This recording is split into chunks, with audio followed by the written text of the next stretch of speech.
اس کی تین کیفیات ہو سکتی ہیں. کیوں اللہ کی طرف سے یہ چیزیں آتی ہیں؟ سب سے پہلی شے ہے، اب وہ جو آیات میں نے سنائی تھی وہ سن لیجیے پہلے ترجمہ. سورہ تغابن میں فرمایا ما صاب من مصیبت الا باذن اللہ. دیکھو کوئی مصیبت تم پر نہیں آ سکتی، نہیں آتی مگر اللہ کے اذن سے. ومن یؤمن باللہ، اور جو شخص اللہ پر ایمان رکھتا ہو یہدی قلبہ، اللہ اس کے دل کو ہدایت دے دیتا ہے، اس کے دل کو سکون عطا کر دیتا ہے. وہ راضی برضائے رب ہو جاتا ہے، اس میں شکوہ نہیں رہتا، اس میں شکایت نہیں ہوتی، اس میں تلخی نہیں ہوتی. کیوں ہو گیا، کیسے ہو گیا، کیوں ہو گیا، نہیں ہونا چاہیے، نہیں دیتے. یہ سارا جو پیچ آدمی کھاتا رہتا ہے نا اندر ہی اندر، وہ جو پیچ کھا رہا ہے یہ سب پیچ سے نجات نہیں گئی. برو کشید سے پیچا کہ ہست بود مرا، چے اقدہا کے مقام رضا کشود مرا. یہ پیچ کھانا جو ہے، پیچا کے ہست بود، اس سے اللہ تعالیٰ نے مجھے نجات دے دی ہے مقام رضا کے ذریعے سے. کتنے بڑے بڑے عقدے میرے حل ہو گئے اس مقام رضا سے. چے اقدہا کہ مقام رضا کشود میرا، میرے تو بہت سے عقدے اس سے حل ہو گئے. اس حوالے سے ایک موٹی بات تو یہ ہو گئی، لیکن اب اس کو تین حصوں میں تقسیم کیجیے. پہلی بات یہ کہ یہ اللہ کی طرف سے آزمائش کے طور پر آتی ہے. آزمائش، میرا بندہ اس پر صبر کرتا ہے یا نہیں، یا میرے خلاف بکواس کرنے پر آمادہ ہو جاتا ہے. اللہ تو ایسا ہے، اللہ نے تو ہم پر کبھی کرم کیا ہی نہیں ہے، اللہ تو ظالم ہے، معاذ اللہ معاذ اللہ معاذ اللہ. کہیں ایسا تو نہیں، میرا بندہ جو ہے تکلیف کو جھیلتا ہے میری وجہ سے، یہ سمجھ کے کہ اللہ کی طرف سے آئی. یہ سب جو ہے یہ بہت بڑی کامیابی ہے اگر انسان کو حاصل ہو جائے. اور اس صبر کے نتیجے میں دو اور باتیں پیدا ہوتی ہیں. یہ مضامین علیحدہ علیحدہ دروس کے اندر آتے رہے ہیں، لیکن آج ایک نئے عنوان کے تحت جمع ہو کر آ رہے ہیں. پہلی بات یہ ہوتی ہے کہ یہ امتحان کا نتیجہ کیا نکلتا ہے کہ آپ نے ایک امتحان پاس کیا تو آپ کے اگلے درجے میں ترقی ہو جاتی ہے. 5ویں کا امتحان پاس کر لیا نا تو 6ٹھی میں جائیں گے. اب 6ٹھی کا امتحان پاس کریں گے تو 7ویں میں جائیں گے. 7ویں کا پاس کریں گے تو 8ویں میں. درجہ بدرجہ انسان کی دینی، ایمانی اور روحانی ترقی کا ذریعہ یہ آزمائش ہوتی ہے. جتنا اس میں صبر ہوگا، جتنا اس میں تسلیم و رضا جو ہے آپ حاصل کرتے جائیں گے تو آپ کے درجے بلند ہوتے چلے جائیں گے. آپ کا امتحان کڑے سے کڑا آئے گا، بڑے سے بڑا آئے گا، مشکل سے مشکل تر آئے گا.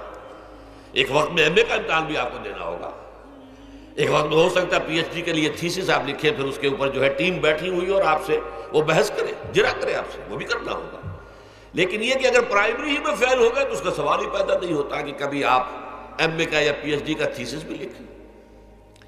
اور اسی کو دوسرے انداز میں کہا گیا ہے قرآن مجید میں وَلِيُبْلِيَ الْمُؤْمِنِينَ مِنْهُ بَلَاءً حَسَنًا. اصل میں ابلا کہتے ہیں، بلا یبلو جو ہے عربی زبان میں آتا ہے آزمانا. خلق الموت والحیات لیبلوکم ایکم احسن عملا. یہی معنی ابتلا کے میں، ابتلا یبتلی آزمانا. ابلا یبلی جو آتا ہے باب افعال سے، اس میں آتا ہے کسی کو کسی تکلیف میں ڈال کر اس کو نکھارنا، کہ اس کا جوہر نکھر جائے، اس کے اندر جو خیر ہے وہ اور چمک جائے، لوگوں کو بھی معلوم ہو جائے کہ یہ شخص اس مقام کا اہل ہے، اس کے اندر یہ صلاحیت ہے، اس میں یہ قوت موجود ہے.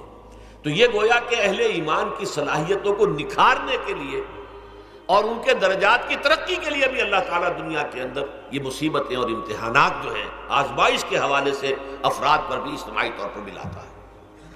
اور ایک اس کا اور بھی ہے، اہل ایمان پر اس طرح کے ابتلاء و آزمائش کی ایک نوعیت اور بھی ہے، اور وہ یہ ہے کہ جو بھی آپ سے غیر ارادی طور پر یا یہ کہ آپ نے کوئی گناہ ارادی طور پر بھی کر لیا، اللہ تعالیٰ اس کی سزا اسی دنیا میں دے کر آخرت کی سزا سے محفوظ کر دیتا.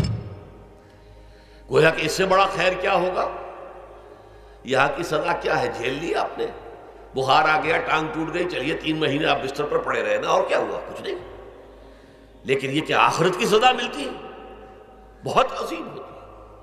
لہذا کفارہ بناتا ہے اللہ تعالیٰ گناہ، ان جو بھی گناہ ہو گئے ہیں، غلطیاں ہو گئی ہیں، ان کا کفارہ اللہ تعالیٰ بندہ مومن کے لیے، حضور کی ایک حدیث ہے، اس کا متن مجھے اس وقت یاد نہیں ہے، کہ مومن کا معاملہ عجیب ہے، اسے کوئی تکلیف پہنچتی ہے صبر کرتا ہے، وہ اس کے گناہوں کا کفارہ بن جاتا ہے، اور اگر کوئی خوبی ملتی ہے تو اللہ تعالیٰ کا شکر ادا کرتا ہے، اس کے درجات بلند ہو جاتے ہیں۔ تو یہ معاملہ جو ہے اللہ تعالیٰ کی طرف سے بندہ مومن کے حق میں خیر، کہ در حقیقت اس کے ان گناہوں کی پاداش کہ جو اس نے یہاں کر لیے ہیں یہی دنیا میں دے کر دھو دیا جائے، پاک کر دیا جائے۔